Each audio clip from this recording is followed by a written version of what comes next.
Le clairon. Et pour commencer cette matinale, on reste encore un peu à l'étranger, on reviendra en France tout à l'heure, ne vous en faites pas, mais il s'est passé des choses très importantes ce week-end et hier en ce qui concerne les négociations de paix entre la Russie, l'Ukraine et les États-Unis. Il y a d'abord eu vendredi 16 mai dernier cette rencontre entre Russes et Ukrainiens à Istanbul. Pour rappel, ni Volodymyr Zelensky ni Vladimir Poutine ne s'y sont rendus. Ce sont donc deux délégations russes et ukrainiennes qui se sont rencontrées pour la première fois depuis 2022. La délégation ukrainienne était un peu plus fournie que l'équipe russe, il faut le dire, était emmenée notamment par le ministre de la Défense ukrainien, Roustem Umerov. Était également présent le secrétaire d'État américain Marco Rubio. Ces négociations ont été brèves, elles n'ont duré que 2 heures. Elles n'ont pas abouti sur grand-chose, à vrai dire, hormis un échange de 1000 prisonniers russes contre 1000 Ukrainiens. Plus proche de chez nous, à Rome, dimanche, J.D. Vance s'est entretenu avec Volodymyr Zelensky en marge de la messe inaugurale du pontificat du pape Léon XIV. C'est la première fois que les deux hommes se revoyaient depuis leur altercation très médiatisée de février dernier. Et on a vu J.D. Vance s'interroger dans l'avion sur cette situation. Il se montrait assez hésitant sur les capacités de l'Ukraine et de la Russie à conclure une paix brève. On vous laisse écouter. Une question reste en suspens. Vladimir Poutine est-il sérieux dans sa volonté de négocier la paix ? C'est vrai, il a fait des concessions, il a pris des mesures sérieuses lors de ces conversations, mais nous avons l'impression que vous savez que nous sommes à un point où nous sommes dans une impasse. C'est pourquoi le président lui parle au téléphone. Je pense honnêtement que le président Poutine ne sait pas vraiment comment sortir de la guerre. Si vous y réfléchissez, il a 1 million d'hommes sur les armes, il a réorganisé toute son économie, ce qui est auparavant des usines fabriquant des produits pour les gens, des civils, utilisés maintenant sont des obus, des chars, des obus d'artillerie, des drones, un peu comme si nous étions dans une impasse, et des drones c'est une supposition, mais je pense que le président sera d'accord pour dire qu'une partie, je ne suis pas sûr, bon, vous avez compris que il n'y avait pas de stratégie de Vladimir Poutine pour dénouer la guerre, en tout cas c'est ce que dit J.D. Vance, et qu'il y a une méfiance fondamentale entre Donald Trump et Vladimir Poutine. Et donc, autre événement majeur, hier après-midi à 17h, heure de Moscou, Donald Trump et Vladimir Poutine ont eu une conversation téléphonique directe de 2 heures, là aussi. Le président américain avait annoncé auparavant qu'il souhaitait, avec cet appel, mettre fin d'urgence au bain de sang en cours sur le front de guerre. Il a finalement déclaré avoir eu une conversation utile avec son homologue russe, sans en dire beaucoup plus. Tout cela n'augure pas d'avancée réelle sur le terrain des négociations, mais on va voir avec Nicolas Mirkovic si, dans le dessous des cartes, les choses évoluent un peu plus concrètement. Bonjour Nicolas Mirkovic. Bonjour Valentin Schermer. Et merci d'être avec nous ce matin. Nicolas Mirkovic, je le rappelle, analyste géopolitique, président de l'association Ouest-Est, auteur notamment de Bienvenue au Kosovo aux éditions du Rocher, Le chaos ukrainien, un livre auto-édité, et puis dernièrement, l'Amérique Empire, aux éditions Temporis. Alors Nicolas Mirkovic, pour commencer, peut-être qu'on va revenir sur les négociations qui ont lieu à Istanbul vendredi. On va dire que la montagne a accouché un peu d'une souris, c'est-à-dire que c'était des négociations dans lesquelles beaucoup de gens mettaient beaucoup d'espoir, et finalement on n'a pas eu de vraie avancée de négociations sur ce vendredi-là. C'est vrai, mais l'événement en soi était l'information majeure, je pense, de ce conflit. C'est-à-dire que pour la première fois depuis 2022, Russes et Ukrainiens discutaient. Et c'était ça l'élément le plus important. Pour moi, il était évident qu'il n'allait pas sortir quelque chose d'extraordinaire de cette réunion. Ce type de réunion est plutôt une réunion d'ordre technique, c'est-à-dire que lors de ces réunions, les diplomates, les militaires, les personnes qui sont là se mettent d'accord sur des agendas, se mettent d'accord sur des sujets à traiter. Et c'est vrai que les médias se sont un peu emballés en disant ça y est, ils se parlent, ils vont faire la paix.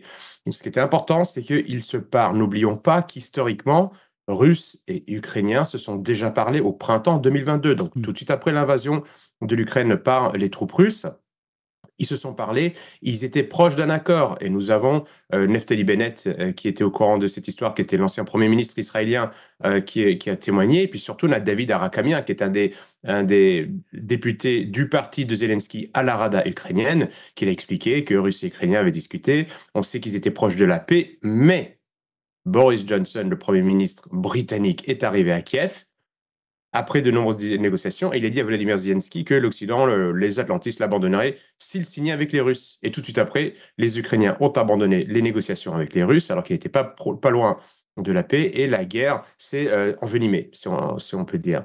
Donc, ce qui était important, c'était que Russes et Ukrainiens reprennent liaison pour discuter. C'était ça l'événement. Il y a quand même cet échange de prisonniers, 1000 contre 1000, ça c'est pas mal, ça c'est un gros échange, mais c'est certain que ce processus va prendre du temps.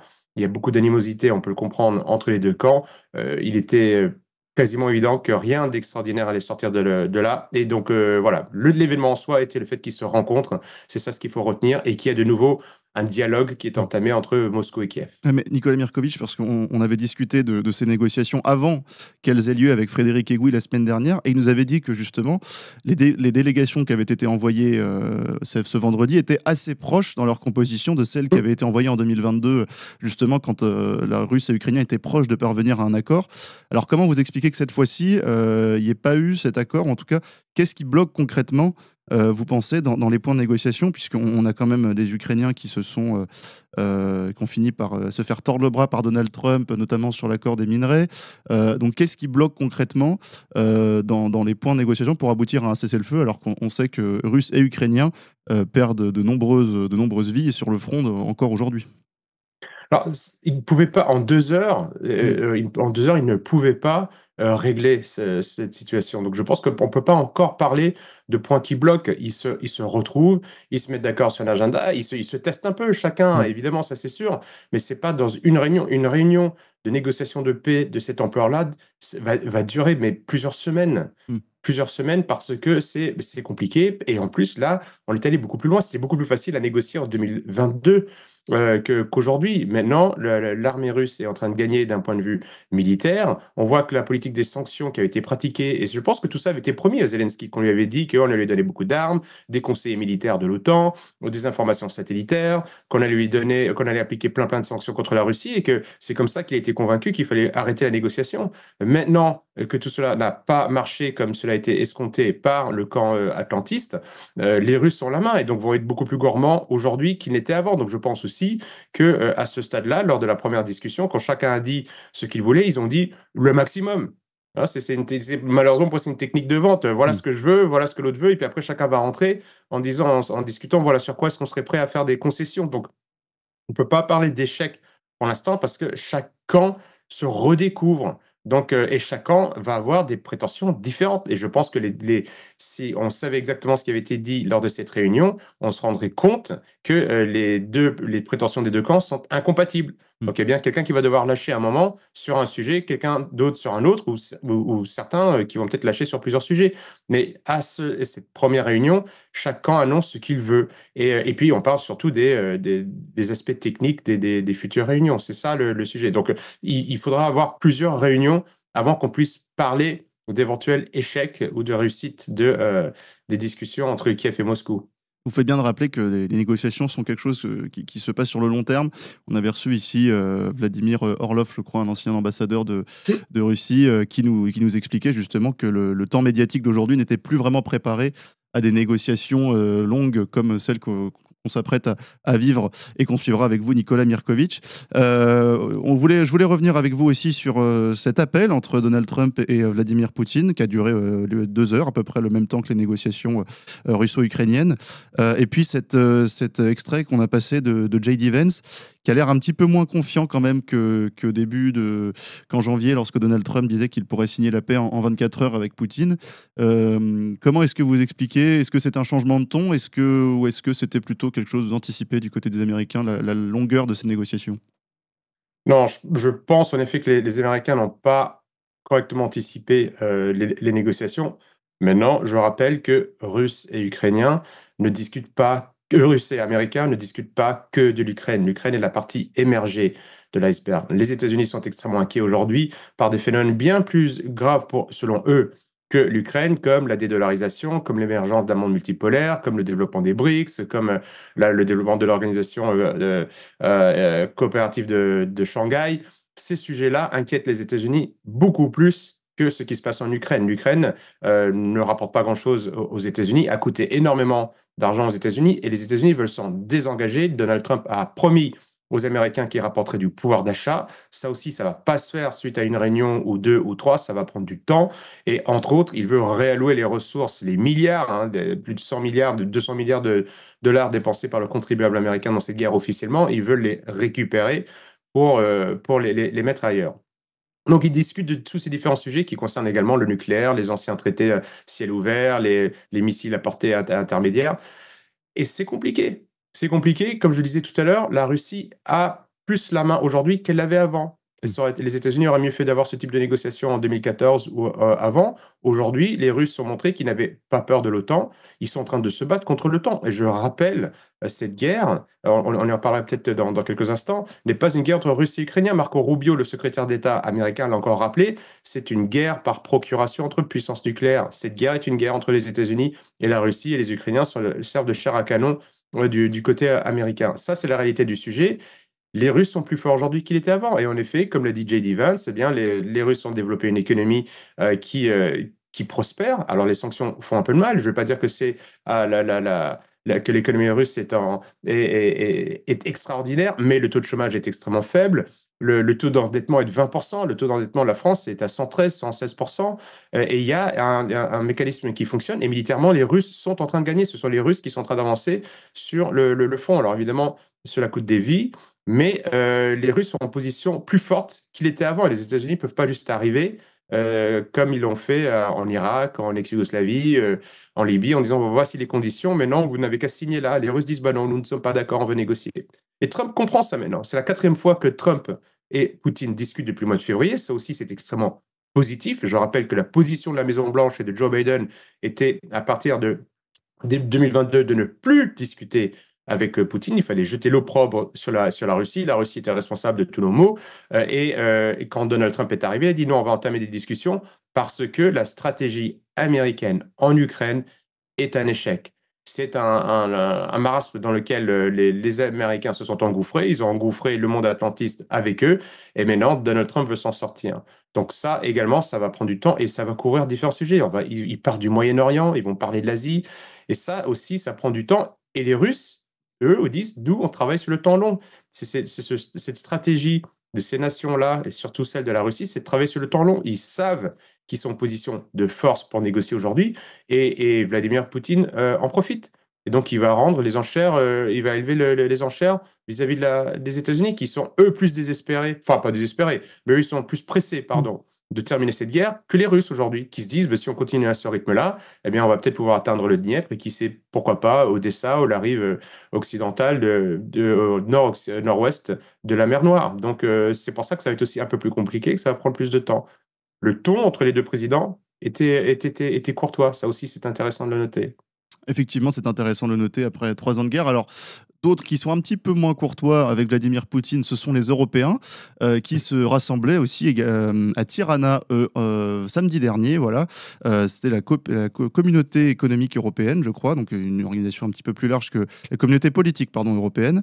Et là, on a encore vu une scène qui nous a peut-être un petit peu humilié, nous Français, c'est cette poignée de main entre Emmanuel Macron et le président turc Erdogan. Je vous propose de la regarder et puis de commenter ensuite.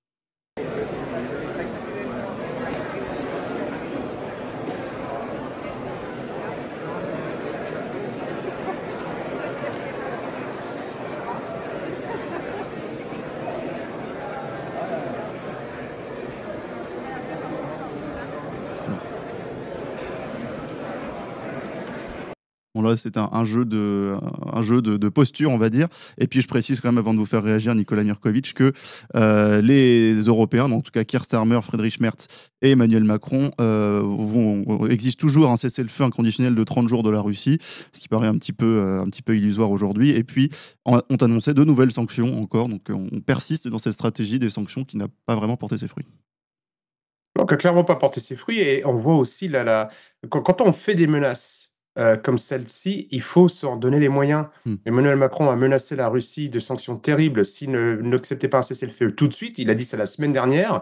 Les Russes n'ont même pas parlé d'un cessez-le-feu immédiat. Et Emmanuel Macron et les Européens n'ont toujours pas appliqué les sanctions. Ils vont peut-être le faire, mais quand on menace un autre pays, quand on veut montrer ses muscles, eh bien, il faut s'en donner les moyens.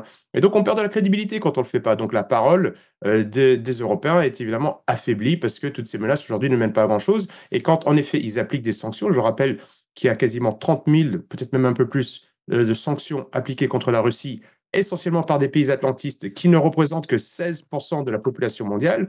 On voit que cette politique n'a pas marché. Cela est reconnu par de nombreux économistes. Et non seulement elle n'a pas marché, mais elle s'est retournée contre les Européens, puisque ces sanctions ont obligé les Russes à investir dans leur propre économie, donc ils ont leur propre industrie, pas que de l'armement, Ils ont leur industrie agricole. La Russie, aujourd'hui, est devenue un très grand pays exportateur de produits agricoles, alors qu'ils importaient, par exemple, des produits français. Eh bien, maintenant, non seulement ils produisent pour leur propre peuple, mais ils exportent, et donc les produits russes entrent en concurrence avec les produits français. Donc, on ne vend plus aux Russes, et en plus, on se retrouve avec nos produits qui sont en concurrence avec les produits russes sur d'autres marchés mondiaux. Donc, cela se retourne contre nous complètement. Et ça ne fait pas peur. Quand vous en êtes à la 30e, 31e, 32 millième sanction, que vous en êtes vous avez appliqué des sanctions à des êtres humains et que cela ne fonctionne pas, eh bien, évidemment, vous perdez votre crédibilité.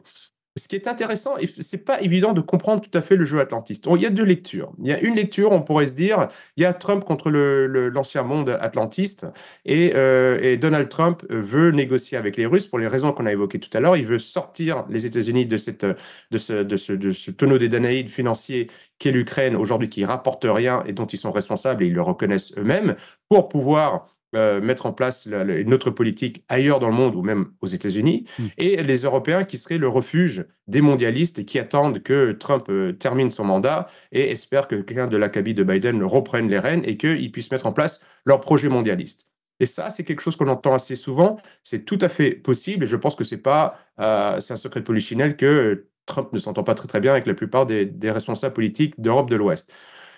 C'est possible, et cela expliquerait pourquoi il y a ces deux versions différentes ou ces deux stratégies différentes entre l'Europe et les États-Unis. Mais il est également possible que le camp atlantiste joue juste un simple jeu de bon flic, méchant flic, où Donald Trump serait le bon flic, et aux Européens, vassaux des États-Unis, on attribuerait le rôle de mauvais flic. Donc on a quelque part Macron, Starmer, Merz qui aboient de leur côté, qui menacent de relancer de l'appareil militaire européen, qui menacent de sanctions, qui traite la Russie de tous les maux et qui fait tout pour éloigner la Russie d'Europe de l'Ouest, qui doit demeurer un protectorat américain. Et en même temps, Donald Trump qui fait le bon flic, qui va discuter, qui va négocier, qui appelle Vladimir Poutine par son prénom. C'est une stratégie aussi qui est possible. Il n'est pas facile à ce stade-là de dire quelle est la bonne stratégie.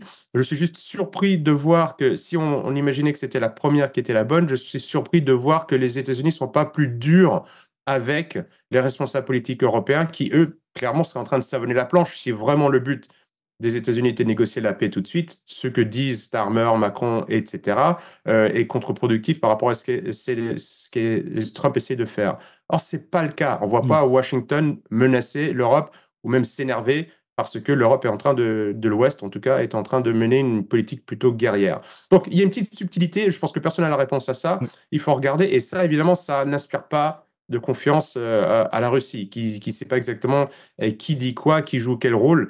Ce qui est certain, c'est qu'à la fin de la journée, c'est Donald Trump qui prendra la décision. C'est Donc sûr, mais ça, là, je là, pense. là, vous laissez entendre, Nicolas Mirkovitch, que l'Europe serait un protectorat américain. C'est fini, on a entendu Friedrich Merz, Emmanuel Macron parler de souveraineté européenne. Voilà, on est dans le nouveau monde maintenant quand même, il faut se Ah, mettre à la diantre, flûte, je me serais trompé. Non, Voilà, non, on c'est- n'est pas sur LCI, alors, restez non, ici. non, bien sûr, oui, c'est ce qu'ils disent. Oui, C'est ce qu'ils disent. bien sûr. C'est toujours la même chose, mais à qui est-ce qu'on achète la Le gaz, Pologne oui. est récipiendaire net d'aide de l'Union européenne. Donc, c'est-à-dire que nous donnons plus que nous recevons, et les Polonais, avec ça, achètent des centrales nucléaires américaines, de l'armement américain. Les Danois achètent des armements américains. Les Allemands, les Français achètent allemands. On produit Ouais. même plus français nous-mêmes. Mais c'est les États-Unis qui tirent leur épingle du jeu. Nos téléphones sont pour partie américains. Les serveurs sur lesquels on héberge des données des Français sont américains.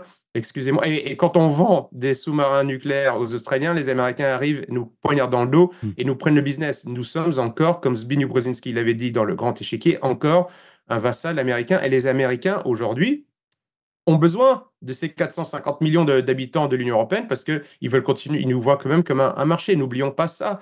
Nord Stream 2 qui amenait du gaz russe, bon marché, de bonne qualité pour l'économie, une partie de l'économie européenne, ne fonctionne plus et nous importons, nous aujourd'hui, du gaz naturel liquéfié issu de gaz de schiste, donc polluant et plus cher des États-Unis.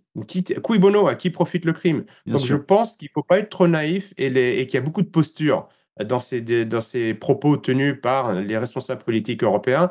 À la fin, c'est Trump qui va décider. Cette guerre est une guerre, ils le disent eux-mêmes, entre Washington et Moscou, et c'est entre Washington et Moscou que ça va se régler.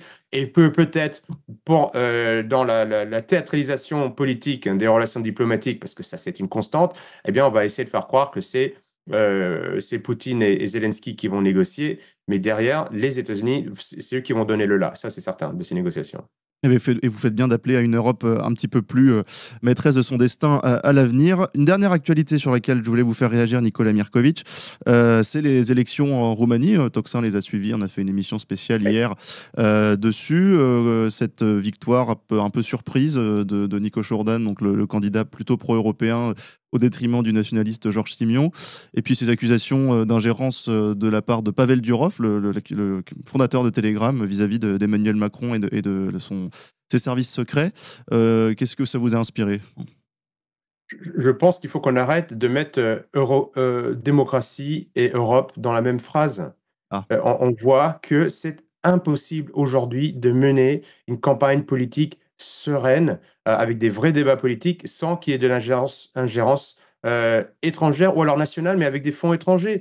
Ce n'est plus possible. On a vu en Ukraine, c'est un simulacre de démocratie. Comment est-ce qu'on peut se réjouir de l'élection du maire de Bucarest quand on sait que le candidat qui est arrivé en tête du premier tour a été banni? hmm. Parce que des juges ont dit qu'ils n'auraient pas le bagage démocratique. Ce n'est pas une démocratie. Quand on voit qu'on a accusé, on a dit que le premier tour avait été biaisé parce qu'il y avait une campagne TikTok. Mais les campagnes TikTok sont nettement moins graves que les campagnes qui sont menées à la télévision nationale roumaine Hmm. ou dans des médias qui sont soutenus, financés par des puissances occidentales atlantistes Je, en je Roumanie. précise, Nicolas Donc tout ce... Mirkovic, on a vu une séquence assez lunaire, on en a assez peu parlé en France, mais le débat d'entre-deux tours sur la télévision roumaine entre Georges Simion et Nico Hum, Jourdain, donc Georges Simion a refusé de venir parce qu'il estimait que c'était une chaîne qu'il diffamait régulièrement, donc il n'est pas venu. Et on a vu en direct à la télévision Nico Jourdain, les journalistes, et à côté une chaise vide avec une feuille en papier marquée Georges Simion. Et puis les questions qui étaient posées à Georges Simion, pour y répondre, on mettait des extraits d'anciennes interviews, évidemment très bien choisies. Donc c'était quand même là-dessus aussi, le climat démocratique, effectivement, comme vous dites, n'était pas vraiment au rendez-vous. Non, on n'est pas en démocratie, c'est de la Ouais. mascarade. On doit arrêter, il faut trouver un autre mot, on va trouver quelque chose. Mais on n'est pas en démocratie quand les médias dominants décident quels sont les sujets, décident qui dit quoi, quand ce sont les juges du système qui décident qui a le droit de représenter les voix du peuple, quand on a autant de responsables politiques ouest-européens qui se sont ingérés directement dans ces élections européennes, de ces élections roumaines, disant qu'il faut qu'un candidat pro-européen gagne. Si le pro-européen ne gagne pas, ça sera la catastrophe en Roumanie, que les Roumains vont être extrêmement pauvres, que ça sera la guerre. Cela, c'est de l'ingérence. Et il n'y a pas de démocratie. Je pense que Thucydide, Aristote, se retourneraient dans leur tombe s'ils voyaient ce qu'est devenu Hmm. la démocratie athénienne, où on a vraiment des citoyens responsables qui sont choisis ou triés ou désignés au hasard et qui ont une véritable responsabilité au service de la cité. Là, nous avons des agents de propagande, et ça, quel que soit le pays européen, on le voit partout, l'influence des médias dominants qui appartiennent ou à l'État, c'est-à-dire au système qui est en place, ou alors à des oligarques qui ont des intérêts financiers, ou ces mêmes médias qui travaillent, ou des associations qui travaillent main dans la main avec des ONG atlantistes financées par l'Union européenne, jadis financées par les États-Unis, entre autres.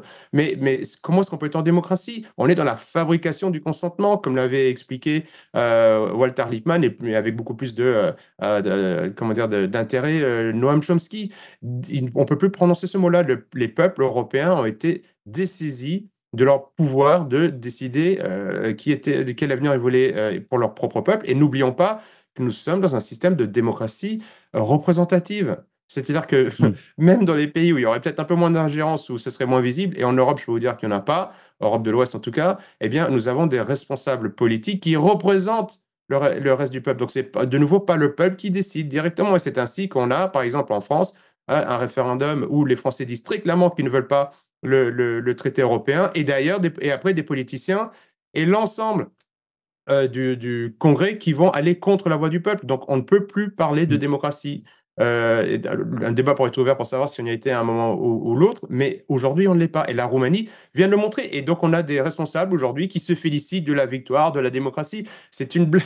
C'est une blague. Elle a été biaisée depuis le départ. Mais je pense que cela doit sonner le réveil des peuples européens qui veulent prendre leur avenir entre leurs propres mains. On ne peut plus déléguer le pouvoir à des politiciens qui sont intéressés par, qui ont d'autres intérêts Mm. que ceux du peuple. Ceux du Et peuple. aujourd'hui, donc, vous allez avoir des politiciens européens qui vont aujourd'hui servir l'Union européenne et au lieu de servir les intérêts de leur propre peuple.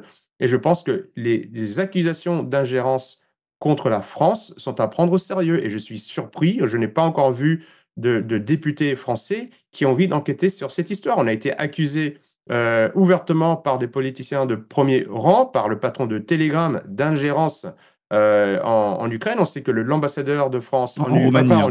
en Roumanie, Mm. l'ambassadeur de France en Roumanie a discuté avec des juges qui ont prononcé l'interdiction du candidat qui a gagné le premier tour. On a le droit d'enquêter. Peut-être que la France n'a rien à se reprocher, mais c'est quand même assez embêtant qu'on nous accuse de cela. Et pourquoi est-ce que l'Assemblée nationale ne fait pas son travail d'inspecter, de voir ce que fait le gouvernement, de ce que font des agences françaises pour comprendre quel est le rôle que nous jouerions là-dedans, soit pour laver notre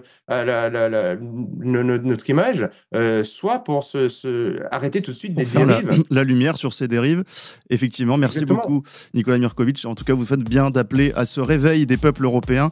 Il a commencé, mais c'est encore un peu poussif. Mais on peut quand même être optimiste, hein, parce que quand on voit les résultats des dernières élections, soyons optimistes quand même. Merci beaucoup Nicolas Mirkovic, Merci je le à vous. rappelle, analyste géopolitique, président de l'association Ouest-Est, auteur dernièrement de L'Amérique Empire aux éditions Temporis. On continuera de suivre cette actualité géopolitique avec vous. Chers amis, on vous l'avait promis et ça y est, on se développe, on ouvre de nouvelles émissions. Vous avez déjà connu et rencontré les Tintins pour leur nouvelle émission des Tintins qui marche très fort. Évidemment, l'émission d'André Berkoff. Cette semaine sort une nouvelle émission scientifique où on va tenter de poser de véritables questions sur des débats scientifiques qui ne sont pas fermés, contrairement à ce que on veut nous faire croire.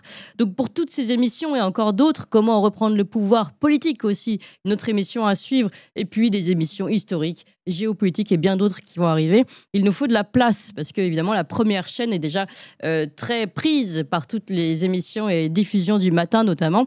Donc il faut qu'on ouvre une nouvelle chaîne et il faut que vous suiviez le mouvement surtout et que vous ayez tout de suite vous abonner à la nouvelle chaîne. Il faut aussi en parler à tout le monde. On compte vraiment sur vous parce que si on veut ouvrir ces nouvelles émissions, il faut que vous suiviez le mouvement et vraiment que vous alliez vous abonner tout de suite à la nouvelle chaîne YouTube. C'est pas compliqué, c'est gratuit, ça se fait en 2 clics. On vous met tout de suite le lien là, pouf, il apparaît. Le lien, vous pouvez vous abonner. C'est Toxin Plus, c'est ça, la nouvelle chaîne YouTube Toxin Plus pour toutes les émissions de l'après-midi. Donc vous pouvez la trouver sur Toxin-Plus en lettres majuscules ou tout simplement on va vous mettre le lien et vous cliquez immédiatement.